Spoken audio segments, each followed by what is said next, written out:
one of my favorite conversations describing this, a number of years ago, I got hired to train a hostage negotiation team in the Middle East. And the country that I was in, very pro-Western country, a Muslim, ostensibly a Muslim country, but really tolerant of all religions, as most of them are.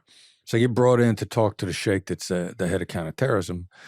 And I'm told in advance, the sheikh, if Al-Qaeda comes here and grabs people, or if any terrorist organization comes here and grabs people, understand the sheikh wants to kill them. The people of his country are his children, and he wants to protect his children at all costs. So you sit down with the sheikh, he's going to want to know how you're going to protect his people. So I get a meeting with this guy, brilliant young man, brilliant. And he looks at me and he says, all right, what are you going to teach my guys to say? And I looked at him and I said, they're going to say to the terrorist kidnapper on the other end of the phone, what you're doing is a great thing. And his mouth fell open. And I said, now I got you. Because you can't wait to hear what I'm going to say next. You were so caught off guard. You were in complete curiosity mode. You're hanging on every syllable that comes out of my mouth. And that's what I'm going to teach you guys to do.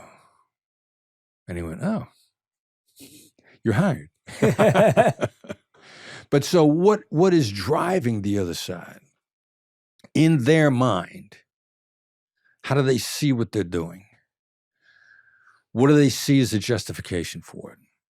Like, so much conflict will go away if I can simply recognize what you see as the reason for your problem without agreeing with it. Probably about 2 years ago, myself and a friend, Nicole Benham, were hosting a room on Clubhouse. At the time, the Israel-Palestine, it was the watered-down version of what's going on with Hamas now. Israel had started shelling the Gaza Strip because Hamas, in fact, is hiding weapons in hospitals and schools, in the press office. And Israel gets tired of it. After a while, they start shelling those offices. So it's a milder version of what's going on right now. But the vitriol going on online was huge. And Nicole calls me up. She says, we got to find a way to help sell this out. I said, all right, well, we'll do a room on Clubhouse, and we'll invite people favoring the Palestinians and people favoring the Israelis on, and they can talk it out with one rule, one caveat. Before you say whatever you have to say about what you think of the other side, you got to summarize where they think they're coming from, what their point of view is.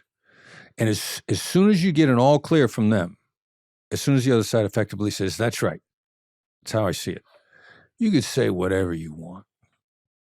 Now, did we come to any agreements that night? No. But what was more important was there were no arguments. As soon as somebody tries to articulate how the other side sees things, it actually makes you smarter. I once heard a guy say empathy is a species of reason. You're analyzing where the other side's coming from. And in attempting to genuinely analyze it, you start deactivating their reasons for the escalation. Because their reasons for the escalations is at least they don't feel heard. Let me take that one off the table. You don't feel heard. Now we can be in a position where we could actually talk about this. So I'm interviewing, I got this thing on Fireside. It's a social media app. What it is largely, I have guests, and it's live Q&A. Bring a woman on, head of a coffee company. And she says, I use your Israel-Palestinian thing to negotiate a resolution between two of my top executives. They're at each other's throats, and I love them both. And I can't lose either one.